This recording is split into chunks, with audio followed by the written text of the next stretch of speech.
Assalamualaikum warahmatullahi wabarakatuh. Perkenalkan, nama saya Ninda Atikoh dengan NIM 220103089. Di sini saya akan mempresentasikan biografi profesional Pancasialis tentang tokoh Kiai Haji Agus Salim.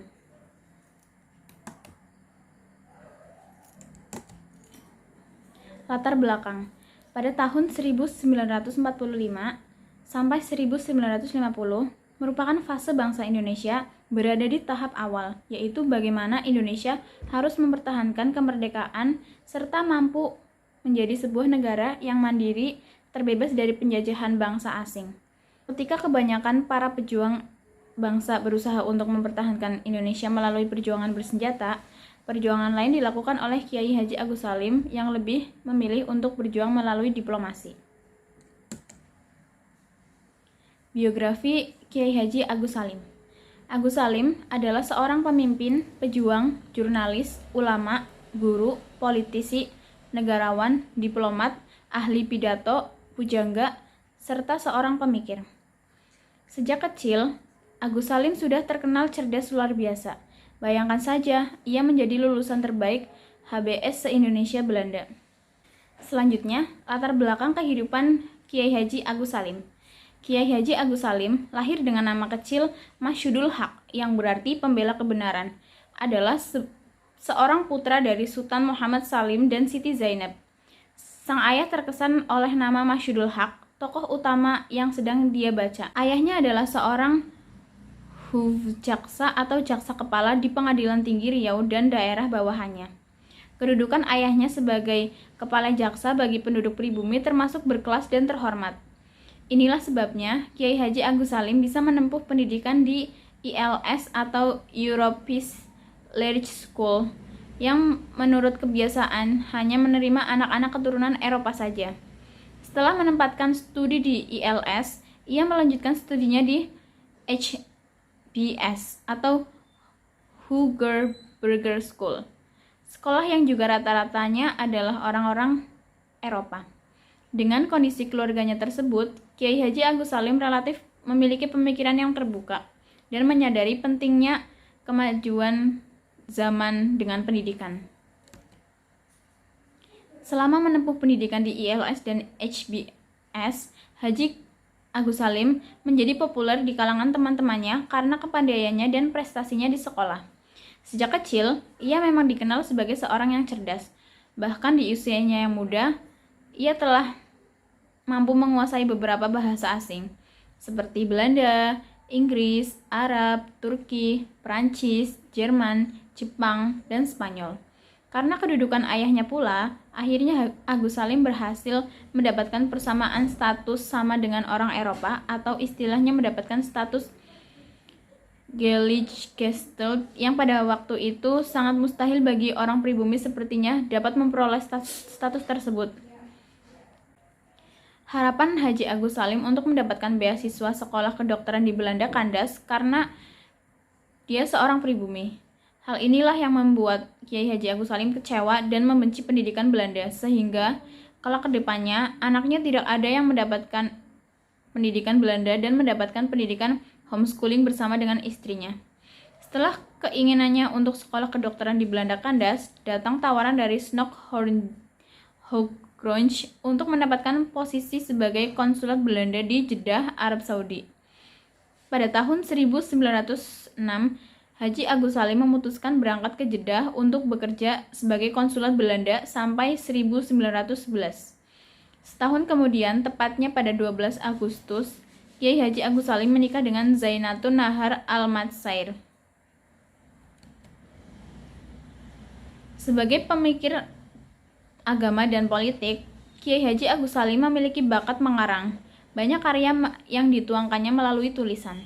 Setelah masuk pergerakan nasional, terlebih setelah menjadi pemimpin pergerakan, Kiai Haji Agus Salim merasa perlu untuk menyebarluaskan pikiran-pikirannya kepada khalayak, sehingga secara gencar ia menyampaikan berbagai gagasannya itu melalui tulisan, di mana tulisan-tulisannya tersebut telah mampu menarik minat masyarakat Indonesia. Selanjutnya ada pendidikan dan lingkungan yang memengaruhi pikiran Kiai Haji Agus Salim. keindahan alam Minangkabau, terdapat sebuah lembah yang terkenal dengan nama Ngarai Sianok, yaitu sebuah ngarai yang indah berhawa sejuk. Minangkabau yang terletak di Sumatera Barat merupakan salah satu contoh keragaman daerah Indonesia yang memiliki adat istiadat kuat serta ciri-ciri kebudayaan tertentu. Keadaan yang demikian mempengaruhi alam pikiran serta tatanan hidup masyarakat tersebut. Hanya karena keluarganya termasuk taat ibadah secara Islam, seakan-akan ia sekedar melanjutkan tradisi. Namun, Agus Salim menemukan sebuah bukti dari percakapan dengan ayahnya. Ketika beliau mulai menunjukkan kurang keyakinan kepada agama ayahnya, hanya berkata, orang Belanda yang telah melalui pendidikan tinggi di universitas pun ada yang masuk Islam. Boleh dikatakan ketika itu termasuk kelinci percobaan pertama orang-orang pribumi putra yang diberikan pendidikan Barat. Kepergiannya sebagai utusan konsulat Belanda ke Mekah setelah hampir 5 tahun.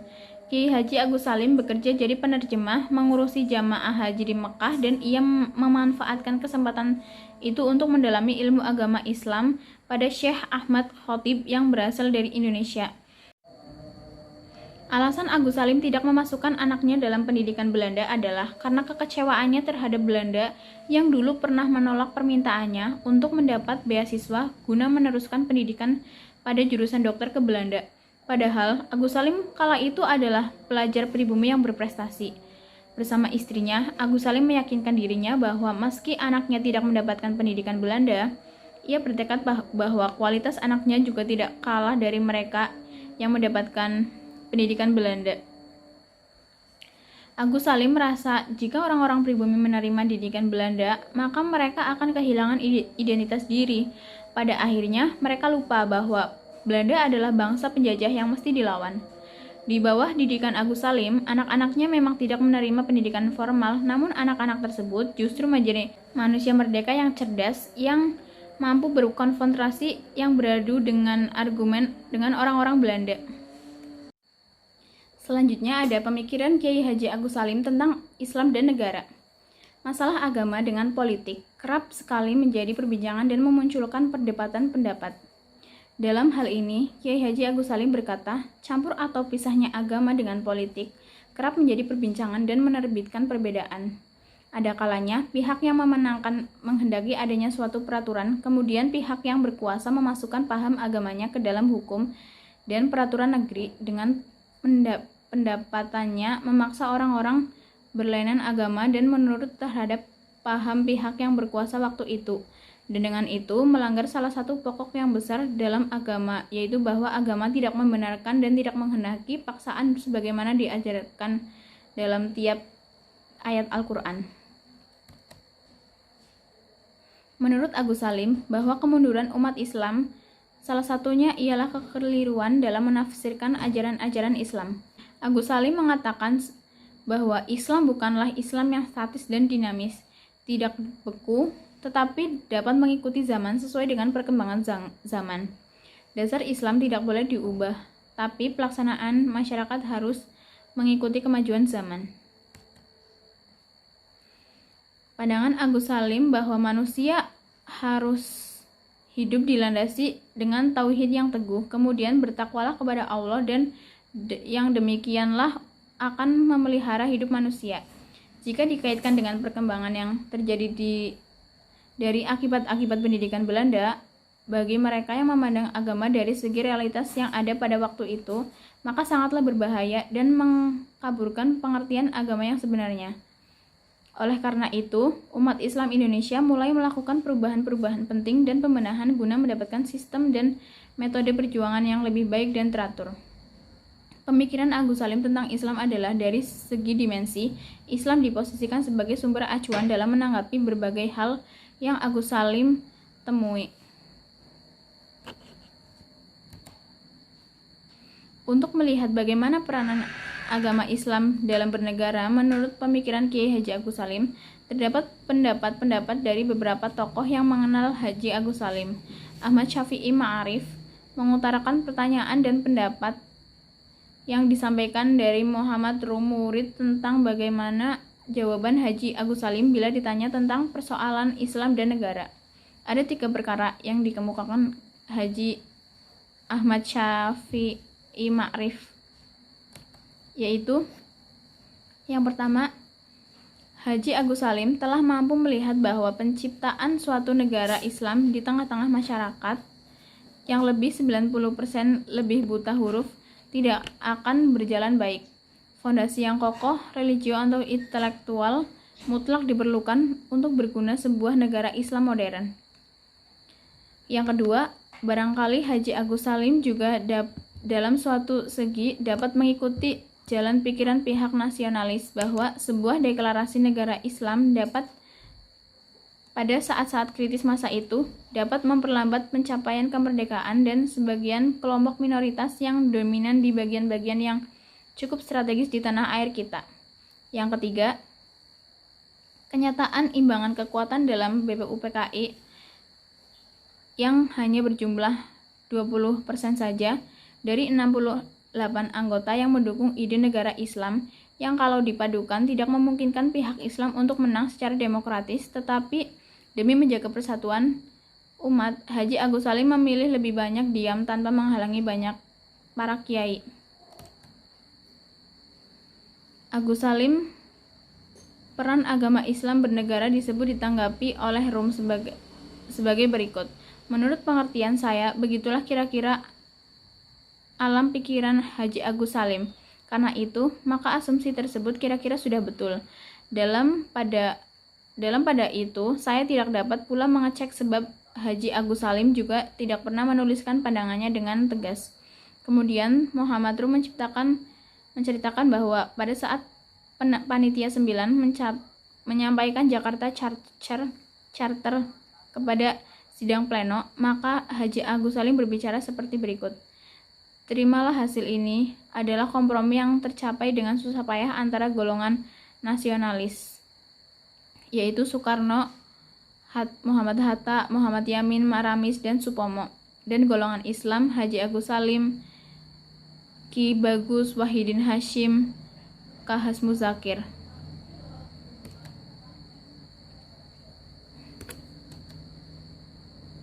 Peran Kiai Haji Agus Salim. Kiai Haji Agus Salim berperan dalam memperjuangkan dan mempertahankan kemerdekaan Republik Indonesia. Perannya telah dimulai pada saat di Syarikat Islam. Keberaniannya dalam memegang teguh asas organisasi tersebut membuat ia menjadi salah satu tokoh yang mengusir segala bentuk perpecahan ideologi yang terjadi di dalam kubu Syarikat Islam.